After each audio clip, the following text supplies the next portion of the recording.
Te diré, es súper aterrador tener casi 19 años. Mi novia me dejó. No soy bueno en nada. No era bueno en nada. No patinaba ni tocaba un instrumento. Todos en ese pueblo surfeaban. Familia, no lo hice, aunque pude haber entrado al cuerpo de bomberos, que es una carrera maravillosa. Sí, no tenía ninguna habilidad que pudiera vender. No podía hacer nada, salvo que sabía que podía aprender. Siempre he tenido buena memoria y disfruto aprender. Por eso pensé que la escuela era una buena opción. Te dicen lo necesario. Ryan Holiday comentó que quienes menos deben dejar la universidad son los que no les va bien, porque el mundo real suele ser mucho más difícil. Es mucho más difícil que la universidad. En la universidad te dicen qué hacer. Recuerdo haber tomado una clase de mitología griega. Vas, te sientas cerca del frente y pones atención. Ignoras a los demás y escuchas lo que te dicen. A veces es difícil seguir el ritmo, pero existen horas de oficina para preguntar y asistentes de enseñanza que ayudan. Quiero decir, todo está organizado de tal manera que casi no puedes fallar si haces los pasos requeridos. Mientras que con el skateboarding es como dicen, siempre terminaba lastimado. ¿Sabes? Siempre me torcía el pie izquierdo, otra vez me lo lastimé, nada, no podía hacerlo. Aunque hay incertidumbre en muchas cosas, al menos está la educación universitaria. Para mí era como, está bien, puedo aprender estas cosas. Y luego lo que descubrí es que cuando hay un deseo de aprender, y luego aprendes, y luego te va bien, y empecé a hacerlo muy bien. Pero hay esa clase en la que saqué una B más y todavía me molesta. ¿Sabes? Mi primer año fue un desastre. Después todo fueron A. Y luego está esta clase de desarrollo neural con Ben Rees. Y saqué una B más. Y como consecuencia, cuando fui a la escuela de posgrado, estudié desarrollo neural. ¿Sabes? Es eso que no entiendes, donde cometes un error y siempre llevas esa marca. Debo mejorar en eso. Así que creo que mucho de esto es simplemente tener conocimiento de uno mismo, ¿verdad? ¿Qué dijo el oráculo? Conócete a ti mismo. Pensar en el autoconocimiento, como ¿cuáles son mis fortalezas? ¿Me gusta aprender si algo me interesa? ¿Tengo un apetito voraz? Si tienes menos energía, quizás seas más reflexivo, te gusta escribir en un diario o necesites más tiempo para procesar las cosas. Creo que convertir lo que a menudo parecen debilidades en fortalezas es realmente posible. Y también creo que todos estamos dotados de algún don único. Realmente creo en esto. No es algo místico para mí. Creo que todos tenemos una configuración cerebral muy similar y también una configuración única basada en nuestra genética y nuestra experiencia. Y simplemente pensé, voy a seguir prestando atención a lo que llena mi cuerpo de energía. Si la pregunta es, ¿puede alguien cambiar, aprender cosas nuevas o desaprender patrones? ¿Puedes superar traumas a cualquier edad? La respuesta es absolutamente, categóricamente, sí. ¿Cómo? Bueno, está muy claro que cuando eres niño, hasta más o menos los 25 años, simplemente la experiencia pasiva va moldeando el cerebro para bien o para mal. Después de los 25 años, y de nuevo, estos no son límites estrictos. Podemos cambiar nuestro cerebro, pero lo que se requiere es un cambio marcado en el entorno neuroquímico bajo el cual sucede algo. Una de las razones por las que cualquier evento traumático se recuerda para siempre es que, aunque puedes disminuir su carga emocional, el trauma no tiene que ser traumático para siempre. Es porque cuando vemos o experimentamos algo muy intenso de naturaleza temerosa, se liberan ciertos, lo que llamamos neuromoduladores, cosas como epinefrina, adrenalina y otros neuromoduladores que provocan un cambio de estado en nuestro cuerpo y cerebro. Y el sistema nervioso reconoce esto como algo inusual. Y como consecuencia, en los días posteriores hay una reorganización de las conexiones para que el cerebro pueda prepararse para ese evento en caso de que vuelva a ocurrir. Por eso tenemos lo que se llama aprendizaje de una sola vez. Vas a cierto lugar y algo terrible sucede ahí. Siempre asociarás ese lugar con algo terrible. Pero existen herramientas, terapia y otras técnicas que pueden permitir que se elimine la carga emocional de eso, para que puedas ir a ese lugar y sentirte tranquilo, sin ningún miedo. La buena noticia es que también puedes aprender cualquier cosa que quieras aprender, siempre y cuando haya un cambio en este entorno neuroquímico. Por eso, cuando nos interesa y concentramos en algo, dos requisitos clave para la neuroplasticidad son estar alertas y enfocados. Como adultos, no aprendemos de forma pasiva ni solo jugando. Conferencias sobre inteligencia artificial, grandes modelos de lenguaje o neurociencia en la sala. Y luego, simplemente, el conocimiento no se absorbe por ósmosis. Pero si prestamos atención y estamos alertas cuando lo hacemos, hay un cambio en los neuroquímicos asociados con esa atención. Las catecolaminas son 3 moléculas: dopamina, epinefrina y norepinefrina, todas las cuales provocan un aumento en el estado de alerta. Todas provocan un aumento en el enfoque, un estrechamiento de nuestro campo visual y nuestro campo auditivo. Así que, como conos de atención, es una forma de pensarlo. Y luego pone en marcha un montón de procesos biológicos, de tal manera que, si dormimos lo suficiente esa noche, tal vez también la siguiente, hay una reorganización de las conexiones neuronales para que ese conocimiento, esa nueva experiencia, se consolide en tu cerebro. Eres cambiado para siempre como consecuencia de esa experiencia. Cuando dicen que el cerebro siempre cambia y que todo lo que vivimos lo altera, eso no es cierto. ¿Por qué cambiaría el cerebro a menos que fuera necesario, verdad? De niño, el cerebro es básicamente una plantilla para el cambio. Está tratando de entender el entorno y hacer predicciones, y eso es cierto. La neuroplasticidad es una característica fundamental de la infancia, la adolescencia y la etapa adolescente. La música que escuchabas de adolescente siempre tendrá más significado que cualquier otra. Como adolescente, tu cuerpo tiene muchas hormonas y neuromoduladores. Por eso los eventos, que ahora parecen triviales, tienen un gran significado en esa etapa. Esa canción significaba tanto y es por el entorno neuroquímico que crea en ti. Pero como adulto, se necesita un estímulo más fuerte, como decimos. Y si te enamoraras como adulto o vieras algo, una pintura que simplemente te parece increíble, sí, entonces cambias para siempre. Pero simplemente ir a ver un montón de pinturas en el Met no significa que cada una de esas pinturas quede grabada para siempre en tu mente. El sistema nervioso es muy eficiente en ese sentido. No cambia a menos que sea necesario.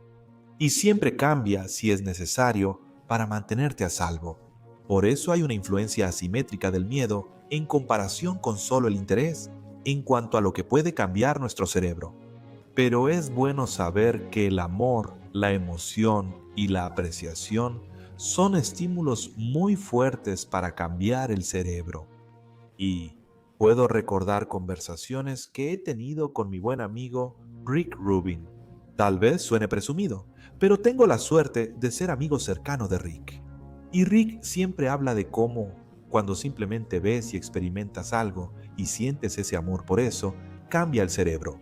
Él no es un neurocientífico, pero en muchos sentidos es un neurocientífico. Así que, en cualquier caso, definitivamente puedes cambiar tu cerebro, pero tienes que prestar atención a aquello que quieres incorporar en tu cerebro.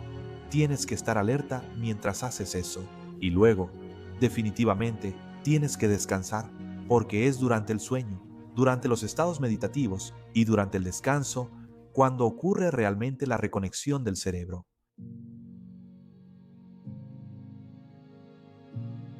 Las historias son muy poderosas y muy peligrosas. Las historias son la manera en que los humanos organizan el conocimiento, ¿verdad? No solemos organizar las cosas en listas. Tenemos estas narrativas que llamamos historias porque desde pequeños aprendemos las cosas no solo escuchándolas y viéndolas, sino que se agrupan en narrativas que tienen un inicio, un desarrollo y un final. A veces hay un crescendo y luego relajación. Piensa en una canción infantil para aprender, como el abecedario. No te enseñan el abecedario así: A, B, C, D, E, F, G, H, I, J. ¿Qué hacen entonces? Te dan una canción que cuenta una historia. Los músicos lo comprenden naturalmente. No soy músico, pero al investigar la neurociencia de la música entendí que es A, B, C, D, E, F, G, ¿cierto? El cambio en las inflexiones cuando uno recita el abecedario de niño es la historia del abecedario. La gente podría preguntar, ¿de qué habla él? Lo que sucede aquí es que creas variación en términos de agrupar ideas para que algo tenga un principio, un desarrollo y un final. Entonces, si piensas, está bien, crecí en esta casa y estaba realmente desordenada y ahora tengo demasiado desorden. Y para deshacerlo, hay algo como programado, ¿verdad? Palabras peligrosas, circuitos neuronales en mi cerebro que tendría que esforzarme mucho para eliminar y tendría que asustarme para ser una persona más limpia o lo que sea, ya sabes, una persona más ordenada, lo que sea que sea. Eso es peligroso porque tiene un principio, un medio y un final. Y eso tiene un significado inmenso como consecuencia. Una de las cosas más poderosas es entender que la neuroplasticidad realmente implica tomar una historia existente y desmantelar algún componente de ella. ¿Cuál sería el componente? Hay cosas como el trabajo de Byron Katie, que consiste en tomar algo que cree cierto, como soy una persona desordenada, y luego contrarrestarlo. Como lo sé, tengo esa experiencia, esa es la historia. Después creas narrativas contrarias. Dices, en realidad soy una persona ordenada. Y luego la gente dice, bueno, esto es tonto. Solo te estás mintiendo a ti mismo, ¿verdad? O dicen, siempre es cierto que eres una persona desordenada. Empiezas a cuestionar esta historia desde diferentes ángulos. Ahora, creo, porque soy neurocientífico, no soy psicólogo ni estoy en el mundo de la autoayuda, que la brillantez, esa especie de genio inconsciente de ese enfoque, en realidad es que lo que uno está haciendo es empezar a crear una nueva historia. Estás empezando a infundir diferentes preguntas en la red neuronal existente. Ahora, al cerebro le encantan las preguntas. Desde pequeños, el cerebro siempre hace preguntas.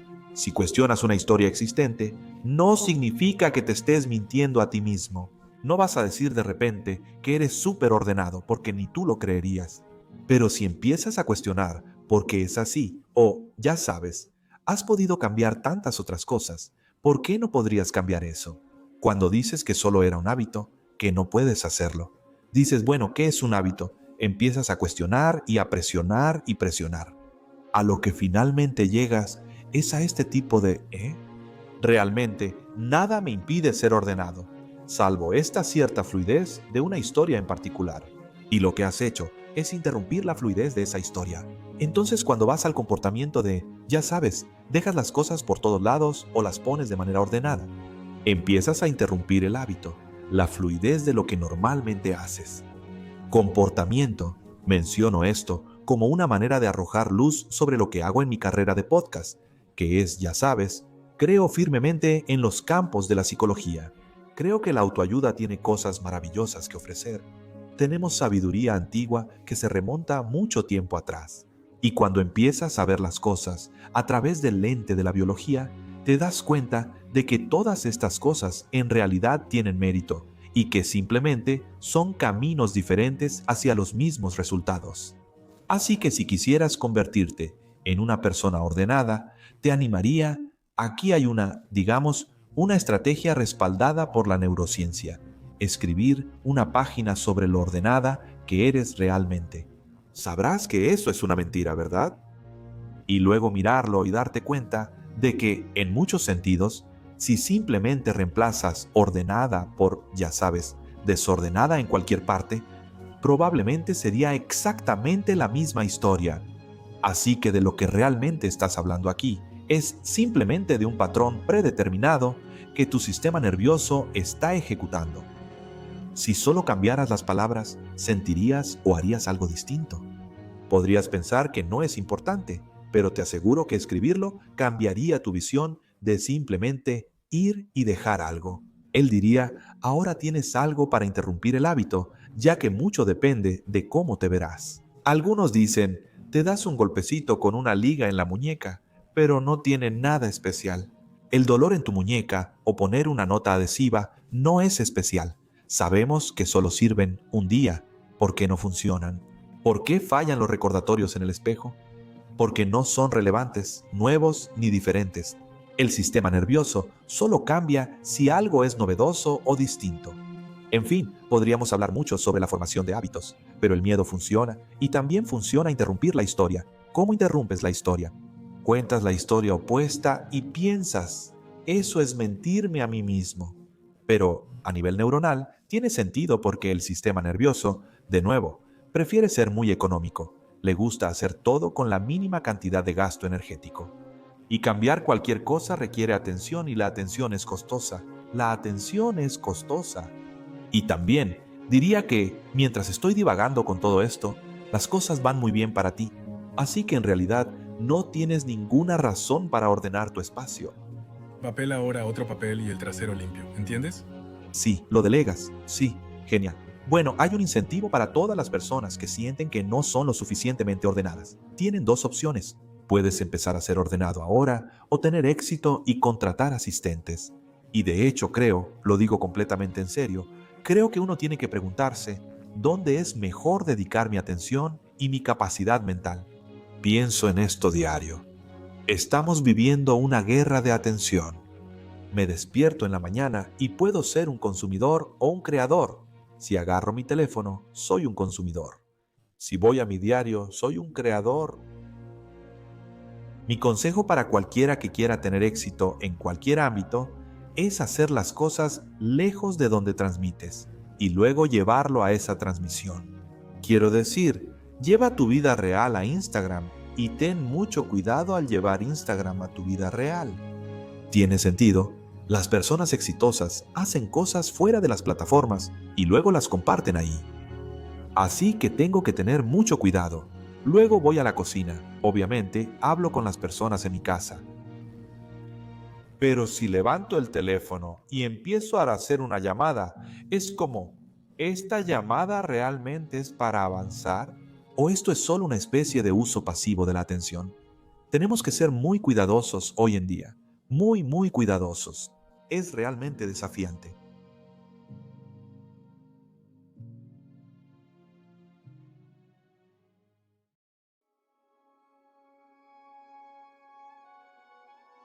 Entonces, hay una investigadora maravillosa en la Universidad de Nueva York llamada Emily Balcetis, quien habla sobre cómo, para establecer metas y formar hábitos, establecer miedos suele ser una de las mejores herramientas.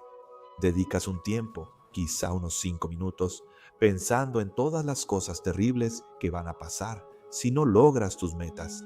A nadie le gusta hacerlo, pero resulta muy efectivo. ¿En serio? Entiendo que sea frustrante. Eso, de nuevo, está relacionado con cómo el cerebro humano está conectado y le gusta reconfigurarse. Ahora bien, dicho esto, es importante visualizar las metas. Visualizar las metas en detalle, escribirlas, en algunos casos hablar de ellas, aunque podemos discutir por qué eso quizá no sea la mejor idea en todas las circunstancias, puede ser muy beneficioso porque es difícil concebir algo que no puedes imaginar. Pero creo que cuando la gente escucha que visualizar las metas o visualizar los resultados es fundamental, a veces olvidamos que no siempre sabemos cuál es la meta final. A veces hay que dividir esto en hitos.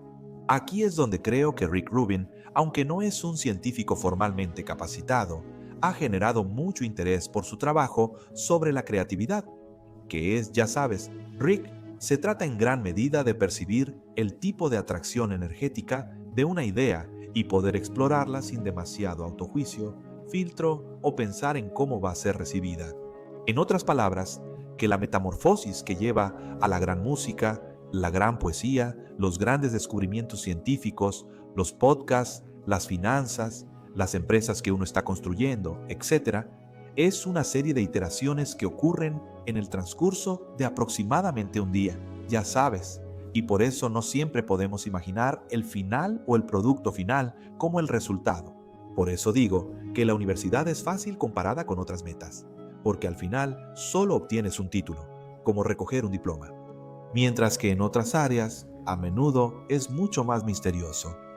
Ahora, la visualización creo que puede ser muy poderosa, pero quizás lo que es más poderoso es aprender el estado del cerebro y el cuerpo que mejor sirve para el trabajo que vas a realizar. Entonces, por ejemplo, Si voy a escribir, y ahora mismo estoy trabajando en un libro, ya está casi terminado, pero estoy escribiendo algunos capítulos extra. Solo si estoy muy motivado y concentrado, paso 2 o 3 minutos cerrando los ojos y enfocándome en mi respiración. Es una especie de meditación, pero lo que me digo a mí mismo es que si no puedo concentrarme en mi respiración durante 2 o 3 minutos, ¿cómo demonios voy a poder concentrarme en escribir durante 2 o 3 horas? Ese tipo de cosas. La otra cosa que quiero asegurarme de no olvidar es que mencioné que contarle a la gente tus metas a menudo puede ser útil si estimula un poco de miedo, como si tuvieras algo de responsabilidad. Pero también sabemos que, debido a la naturaleza afiliativa de las personas, en particular de las personas que nos apoyan, existe este peligro. Un amigo cardiólogo de la Universidad de California, en San Francisco, me enseñó esto. Él me dijo: ten cuidado a quién le cuentas que harás un podcast o escribirás un libro, porque casi siempre responderán: oh, sí, eso es genial. Definitivamente deberías escribir un libro o deberías hacer un podcast, y la gente obtiene una especie de recompensa al contarle a otros sobre eso, y luego nunca lo hacen realmente. Mientras que yo puedo citar numerosos ejemplos de personas a quienes les dijeron: nunca vas a poder hacer eso, nunca vas a poder tener éxito en eso. Y vaya, esas personas se aferran y demuestran que sí pueden hacerlo. Ahora, de vez en cuando tengo debates sobre esto con Rick. Ya sabes, no me queda claro si la energía que se invierte en tratar de demostrarse a uno mismo es perjudicial para el resultado. Y tengo la sensación de que sí lo es, ¿verdad? Este esfuerzo constante de toma esto y aquello, en vez de hacer las cosas por amor al oficio. Pienso en cómo me sentía acerca de las peceras y los peces cuando era niño, y era simplemente un deleite puro. Esa es la palabra que me viene a la mente, simplemente deleite. Quiero aprender más sobre eso, hacerlo y contárselo a la gente. Esa es la imagen maravillosa y romántica del esfuerzo, el progreso y los resultados. Probablemente necesitas ambos: acceso al miedo y sentido de competencia, pero también disfrutar el arte. ¿Sabes?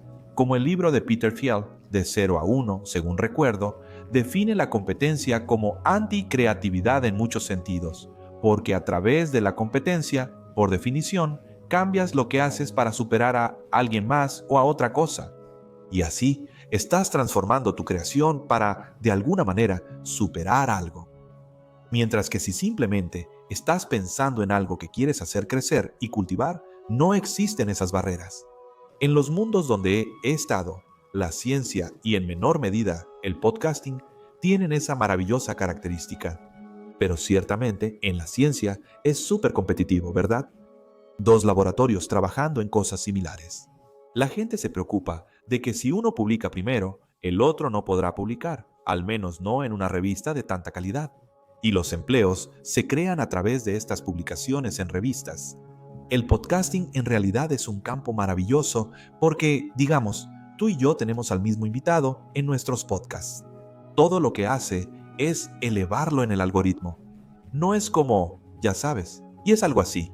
Así que creo que hay mucha colegialidad y camaradería en el campo del podcasting que existe en pequeños grupos en la ciencia, pero la ciencia es un campo brutalmente competitivo, lo cual no significa que sea anticreativo, pero en un mundo ideal donde hubiera una cantidad infinita de dinero para la investigación científica, porque eso beneficiaría a la humanidad, en mi opinión, y la gente no tuviera que ser competitiva por fondos o publicaciones, creo que avanzaríamos mucho más como especie.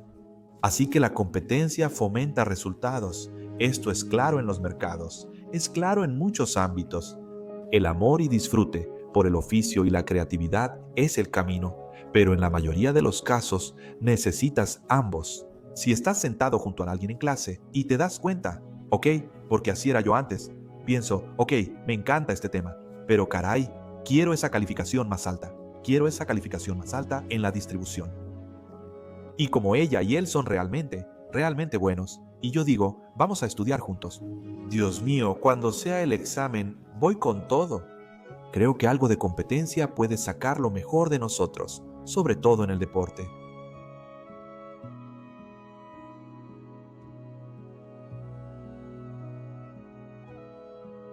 Toma tu pasión, toma tu situación y elige un oficio y simplemente documenta las cosas. Y así, en muchos sentidos, como lo que pasó en Embarcadera y lo que pasó en el skateboarding, y siempre me ha encantado la música punk rock e ir a conciertos. No tengo talento musical y aunque no era malo en skateboarding, no iba a llegar lejos con eso. Pero lo que vi fue que si amas algo y quieres aprender lo más posible sobre eso y amas la cultura que lo rodea, sí tienes que aprender a distinguir los elementos indeseables. No te metas en problemas, pero tomas esa energía y yo simplemente la llevé a lo académico. Al llegar a la escuela de posgrado, encontré un excelente laboratorio y trabajé con Barbara Chapman, una mujer increíble. Desafortunadamente, ella falleció, y en ese momento ella dijo: «Escucha, voy a tener un par de hijos, pero tenemos becas.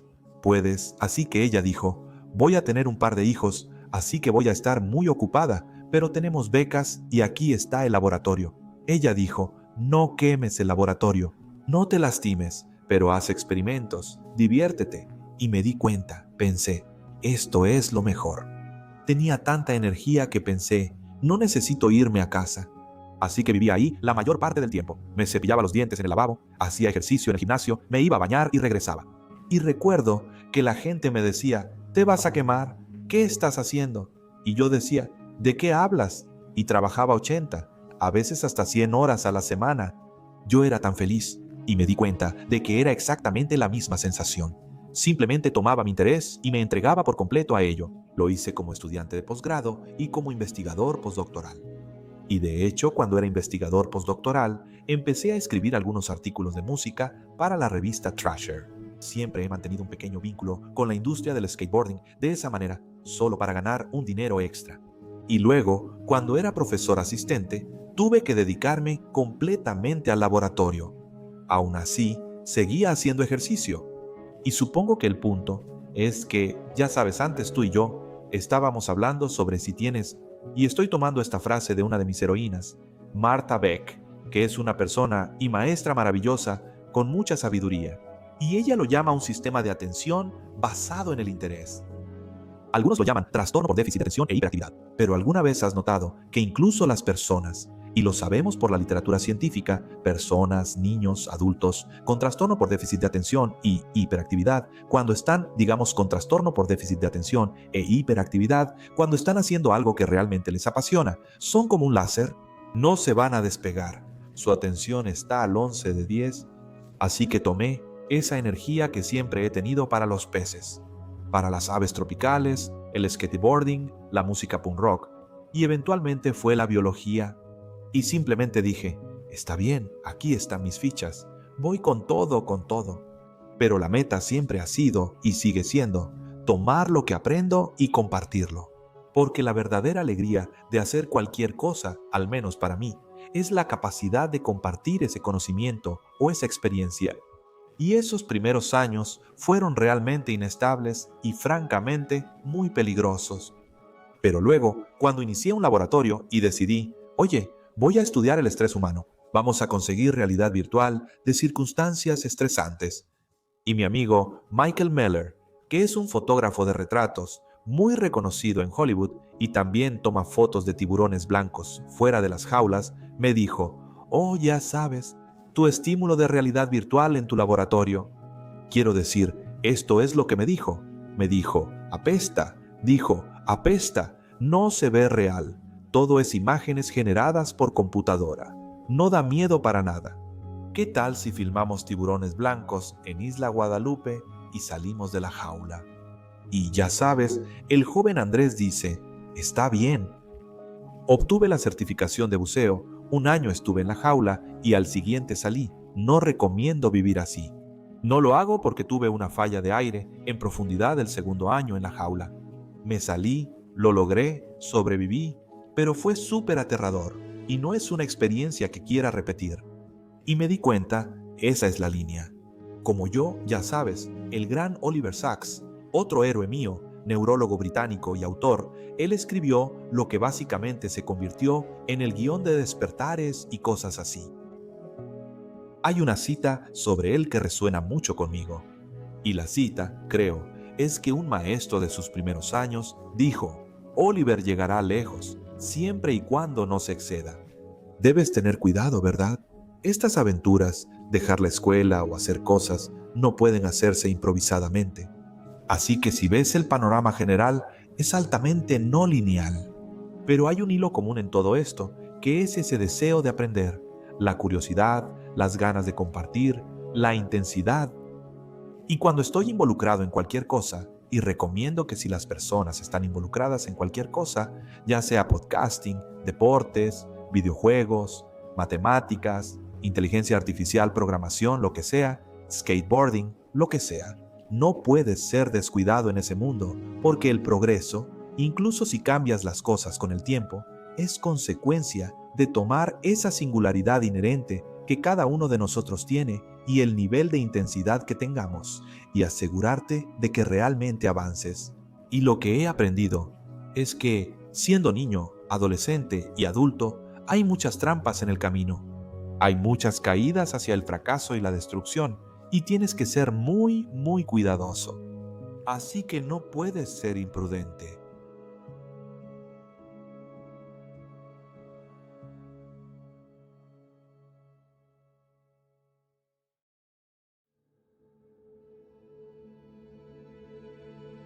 ¿Crees en el agotamiento? ¿Cuál sería tu protocolo de recomendaciones para superar el agotamiento una vez ocurrido? Es una pregunta interesante. Realmente no sabemos qué es el agotamiento. Y puede venir de una combinación de cosas. Y, por lo general, el agotamiento no llega durante el periodo de estrés, sino varios meses después. ¿Sabes que las glándulas suprarrenales, estos dos pequeños órganos encima de nuestros riñones, en la parte baja de la espalda, son capaces de generar tanta energía neural en nosotros que podemos hacer todo tipo de cosas durante mucho tiempo, incluso en ausencia de comida, siempre y cuando tengamos agua y sal? ¿Sabes que las glándulas suprarrenales, porque liberan adrenalina y cortisol, y por cierto, están involucradas en el apetito por la sal? Lo necesitas por una razón. Las glándulas suprarrenales nos mantienen activos. El agotamiento suprarrenal no existe, ya que no se agotan. Tienes tanta adrenalina en tus suprarrenales como para 2 vidas, pero la insuficiencia suprarrenal sí existe y es real. Es raro, pero sucede. En mi opinión, el agotamiento parece más vinculado al aspecto psicológico. Y no soy psicólogo, pero soy fan del poeta David Whyte. Y él tiene un poema hermoso que se titula, o de alguna manera, incluye la palabra entrega total. Creo que donde nos recuperamos es al relacionarnos y comprometernos con cosas y personas que disfrutamos de todo corazón, incluso si eso es simplemente relajarse, jardinería, dibujar o tal vez simplemente no hacer nada por un rato. Creo que el agotamiento es muy real. Y creo que el agotamiento, como lo hemos estado viendo a través del filtro de lo que hemos estado hablando más temprano en la noche, ocurre cuando no estamos recibiendo periódicamente experiencias, por así decirlo, de deleite, emoción o una sensación de significado. Y aquí empezamos a entrar en un terreno un poco abstracto. ¿Sabes? No todos tienen la oportunidad de hacer un trabajo que les encante. Ciertamente, hubo años en los que no disfruté las cosas que tenía que hacer en ciertos trabajos. Pero encontrar algunas áreas de la vida que generen esos estados de energía neuronal que se transmiten y se extienden a otros aspectos de lo que hacemos. Y no sé si dejé este punto lo suficientemente claro antes, pero esos momentos en los que realmente te sientes emocionado por algo, de una manera que realmente te enciende en particular, no se tratan solo de ese momento y de buscar más de esos momentos, sino de la forma en que eleva nuestro sistema nervioso, la manera en que nos impulsa hacia adelante y nos permite hacer las otras cosas que tenemos que hacer, que francamente a veces pueden no ser tan emocionantes o incluso ser una carga. Así que si te has quemado, conozco esa sensación. Yo me he quemado antes. Y te animo a combinar el descanso, pero también a explorar cosas que puedan provocar ese tipo de emoción interna o sentido de propósito. Y uno tiene que ser un poco explorador para lograrlo, probar cosas nuevas, y eso puede ser difícil, pero el agotamiento es real. Te animo a tomarlo en serio porque tras el agotamiento suele venir la depresión. Y entonces las cosas realmente pueden estancarse.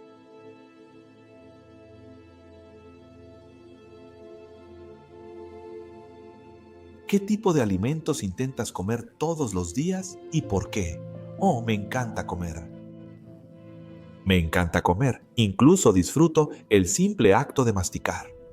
Así que, simplemente, sí. Por eso compro esos pepinos persas. Siempre estoy comiendo esas cosas. Tiendo a comer según qué tan despierto o somnoliento quiero estar. Viola algunas ideas populares sobre la nutrición, pero eso es lo que hago. Generalmente para mí me gusta el agua, la cafeína y temprano en el día, y luego como alrededor de las 11 o el mediodía. No soy muy estricto con estas cosas. Si tengo hambre, me como un plato de huevos en la mañana o algo así, o un puñado de nueces de macadamia. Por cierto, las nueces de macadamia en Australia son increíbles. En Estados Unidos les ponen aceites de palma y similares.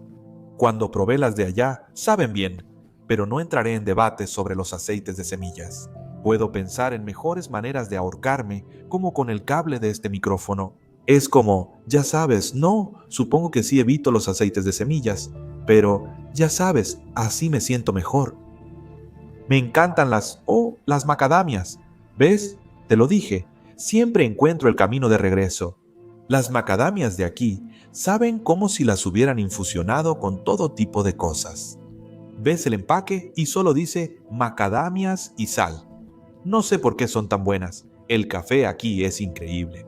No sé por qué sabe tan bien. Es muy bueno. Los productos, o sea, básicamente, como igual que ustedes. Chicas, eso es lo que hago. Eso es lo que hago. Básicamente como carne, huevos, frutas y verduras. Y me gustan el arroz y la avena. Y hay gente en las redes sociales que dice que la avena te va a matar. Y yo pienso, si la avena me fuera a matar, ya estaría muerto. O sea, como muchísima avena. Eso no significa que algunos no se sientan mejor sin avena. Los debates sobre nutrición me parecen graciosos. Son tan poco científicos que dan risa. Pero también sé, y aquí tengo una teoría, que cuando comes la mayoría de tus alimentos de fuentes no procesadas o mínimamente procesadas, sucede algo mágico. No solo digamos, que estás comiendo alimentos más saludables, entre comillas, pero deberíamos definir alimentos saludables como aquellos cuyos macronutrientes, proteínas, grasas y carbohidratos, así como las calorías, tienden a estar bastante bien equilibrados con un alto contenido de micronutrientes, algo que no existe en los alimentos altamente procesados, ¿verdad? Pero probablemente también es mejor para el planeta, lo cual es genial. No es poca cosa, el planeta es importante, queremos conservarlo. Pero la otra cosa es que, a nivel neuronal, cuando comes alimentos en su forma más natural, lo cual no significa que no puedas comer algo muy elaborado o una ensalada de vez en cuando. Pero mientras más cerca estén de su forma original, y yo sí cocino mi carne, a diferencia de otras personas en internet, hay un tipo que come pollo crudo durante como 28 días. El otro día estaba en la barbería. Dijeron, ¿qué opinas del tipo que come pollo crudo? Y yo les dije, no es una buena idea. Así que cuando comes los alimentos en su estado más básico, el cerebro puede asociar el sabor con el contenido de macronutrientes, aminoácidos y micronutrientes. El intestino detecta gran parte de eso de forma inconsciente. Sabemos esto gracias a las vías neuronales. Hay investigaciones destacadas en Australia, Estados Unidos y otros países sobre cómo las señales del intestino detectan la comida y miden aminoácidos, ácidos grasos, entre otros. Cuando comes alimentos en su forma original o mínimamente procesados, el cerebro desarrolla una intuición más específica por lo que necesitas. Empiezas a saber, necesito algo de grasa, o necesito algo de proteína, o tengo antojo. Empiezas a desear los alimentos por su contenido real, pero los ultraprocesados y mezclas ricas no lo permiten. Así que eso realmente no se ha explorado mucho. Hay un poco de trabajo que está saliendo sobre esto por Dana Small en Yale y Kevin Hall en otros lugares, ya sabes, pero apenas está empezando a llegar ahí. Por eso pienso que cuando la gente hace dietas de eliminación, como solo comer carne, o la dieta del vino, como Costello, solo carne, y así, muchas de esas personas, entre comillas, se sienten mejor, creo, porque están empezando a formarse. Relacionan el contenido nutricional, calórico y el sabor de la comida. Así que luego ven una galleta salada y dicen no. ¿Sabes? Pueden reiniciar los circuitos neuronales del apetito y demás. Pero para mí, porque soy omnívoro, como una persona normal, y perdón, sin faltar el respeto a los carnívoros. Simplemente me gusta eso de beber sangre, como masticar hígado fuerte. O sea, vamos. Como eso de, voy a atrapar una bala o, ya sabes, alguien me va a lanzar un hueso. Así que les tengo más miedo a ellos que a los veganos. Será solo como un montón de, ya sabes, los veganos te atacarán en línea, pero en persona solo te golpearán con un poco de perejil. Así que no es tan, ya sabes, me voy a meter en problemas. Soy omnívoro como la mayoría de las personas, y entonces, para mí, entre las 11 a.m. y las 8 p.m. es normalmente cuando como, pero a veces como a las 9. No comí antes de esto porque no me gusta comer justo antes de hacer este tipo de cosas, así que voy a comer una comida antes de irme a dormir esta noche. No soy muy estricto con esto. En general, es como un ayuno intermitente o algo así. Suele ser carne, pescado, huevos, queso parmesano, café, naranjas, pepinos y lechuga. Comida como comida y pasta. Y después de hacerlo tantos años, sí, ya sabes, lo ajusto. Si hago entrenamiento de resistencia intenso, consumo más carbohidratos almidonados para reponer el glucógeno. Pero tiendo a evitar los extremos con todo eso. Y me encanta una buena rebanada de pizza. Y como que he perdido el gusto por los dulces, pero de vez en cuando lo hago. Y me encantan los vegetales como los croissants y cosas por el estilo. Pero, ya sabes, bromas aparte, trato de comer bastante saludable todos los días.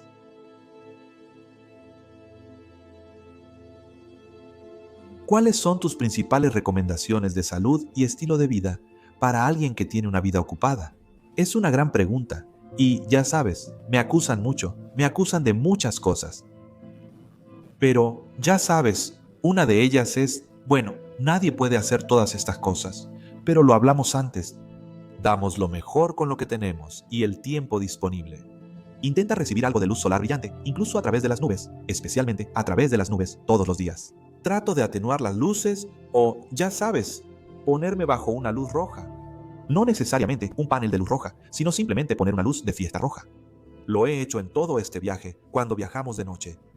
Es solo un foco rojo, nada elegante, que se enrosca en este pedestal. Enciendes eso y las demás luces se apagan, lo que ayuda a relajarte para dormir, porque la luz azul de las fluorescentes activa el sistema nervioso, sobre todo al final del día. La luz es muy importante para mí, por eso salgo a caminar seguido. Creo que si solo vas a hacer ejercicio 2 días a la semana, está muy claro que esos 2 días deberían incluir algo de entrenamiento de resistencia y luego tal vez complementar con algo de ejercicio cardiovascular ligero o algo así. Sería ideal ejercitarse 3 veces por semana, aunque a veces no se puede salir. Solo se puede ejercitar en interiores unos 3 días por semana. No creo que tome mucho tiempo, pero eso podría ser excesivo. Con un estilo de vida ocupado, creo que se trata de aprovechar pequeños momentos para caminar 5 o 10 minutos. Cuando Andy Galpin estuvo en nuestro podcast hicimos una serie y pronto lanzará su propio podcast con nosotros. Canal, que es SciComm, que Rob y yo comenzamos. Él tiene el podcast Perform con Andy Galpin. Él mencionó estos ejercicios cortos, que son interesantes porque en solo 60 segundos puedes hacer un esfuerzo casi máximo, como subir corriendo las escaleras con cuidado, o saltos de tijera durante 1 minuto tan rápido como puedas. Eso aumenta la frecuencia cardíaca y ajusta tu fisiología, mejorando el rendimiento, incluso en el volumen de oxígeno, 2 máximo en otras actividades. Así que probablemente no sea el caso que eso sea todo lo que debas hacer, pero incluso pequeñas sesiones de ejercicio pueden ser muy valiosas. Así que eso es tranquilizador. También soy fan del descanso profundo sin dormir, conocido como yoga nidra, que es simplemente acostarse, como mencionamos antes, pero es un poco diferente de lo que hablábamos para la creatividad. Acostarse ahí e inducir deliberadamente, usando tu mente para relajar profundamente los diferentes músculos de tu cuerpo. Mantente tranquilo, exhala largo, respira, ese tipo de cosas. Hay un NSDR de 10 minutos, con mi voz en YouTube, que puedes encontrar fácilmente y sin costo alguno. También hay muchos con otras voces, voces femeninas, etcétera, que puedes encontrar en YouTube. Y si no te gustan esos, pronto vamos a lanzar en nuestro canal Huron Lab Clips varias meditaciones y NSDRs diferentes. De nuevo, todas son gratuitas y de 10, 20 o 30 minutos. Yo diría que para limitar el estrés, mejorar el sueño y restaurar el vigor mental y físico, el NSDR es quizá la mejor herramienta que existe. No lo cree, solo tomé Yoga Nidra y lo llamé NSDR. Y por cierto, yo sabía que iba a molestar a algunas personas cuando hice eso. No estaba tratando de apropiarme de nada, lo prometo. El problema era que yo hablaba sobre Yoga Nidra y estudios de Yoga Nidra que muestran que repone la dopamina y que los ganglios basales pueden restaurar el vigor mental y físico. La gente se alejaba diciendo que no quería hacer yoga y yo aclaraba que era yoga del sueño, donde realmente no te mueves. Ellos decían que sonaba muy diferente y yo lo sabía. Yo seguía hablando. Entonces lo llamé descanso profundo sin dormir. Y cuando llamas a algo por lo que es o por lo que puede lograr, te alejas de la nomenclatura. Tengo sentimientos encontrados sobre renombrar cosas, pero mientras no lo llame protocolo Huberman, me distancio de eso. Es un protocolo gratuito. El descanso profundo, incluso sin dormir, ayuda a restaurar el vigor mental y físico. Puede potencialmente ayudarte a compensar el sueño que no tuviste. Puede ayudarte a volver a dormirte en la noche durante la mitad de la noche. Puede ayudarte a mejorar tu capacidad para dormirte si lo haces durante el día. Yo lo hice durante 20 minutos, justo antes de venir aquí. Siempre hago eso, antes de cualquier evento, o cosa que requiera mucha concentración, este tipo de cosas. De lo contrario, los chistes que cuento son realmente, ya sabes, simplemente no están bien. Así que sí creo que es bastante valioso y es algo que vale la pena explorar. Dormí poco, durante más de 15 años, solo unas 5 horas, aunque ahora duermo más. Yo también. ¿Estoy condenado? ¿Puedo compensar este daño? ¿Puedes hacerlo? Una de las cosas realmente maravillosas del cerebro y el cuerpo es que pueden compensar. ¿Sabes? Hay ciertas cosas que me preguntan mucho. Mucha gente me pregunta si tras años de fumar metanfetamina pueden recuperar sus neuronas. Y yo digo, bueno, sabes, es neurotóxico, pero el hecho de que estés haciendo la pregunta es tranquilizador. Así que no empieces. Pero si lo hiciste, ya sabes. Quiero decir, siempre puedes hacerlo mejor de lo que lo estás haciendo, y ciertamente puedes hacerlo mejor de lo que hiciste en tu pasado, o al menos eso es lo que me dicen. Así que, en realidad, cuando se trata de la falta de sueño, ya sabes, pasé muchas noches sin dormir. No hablaría tanto del sueño si no tuviera problemas para dormir. Antes dormía como un bulldog. Dormía donde fuera y cuando fuera. Por cierto, amigos, si caminan y ven un bulldog, verán que siempre se detienen igual. Siempre parecen tan amigables, siempre se detienen, te miran hacia arriba y los acaricias. La razón por la que parecen quererte tanto es porque les encanta detenerse. Tuve uno, para ellos todo es detenerse. No eres tú, se trata de detenerse. De todos modos, el objetivo no es necesariamente dormir tanto como un bulldog. De hecho, es el único animal. Mira, no puedo evitarlo. Es el único animal para el que existe una apnea inducida genéticamente. Son braquicéfalos, lo que significa que tienen un hocico corto. Tienen todos esos pliegues. ¿Sabes por qué están esos pliegues? Son por una mutación genética. Criaron para eliminar los receptores del dolor en la cara, porque antes los usaban para hostigar toros. Mordían la cara del toro, eliminan todo el dolor.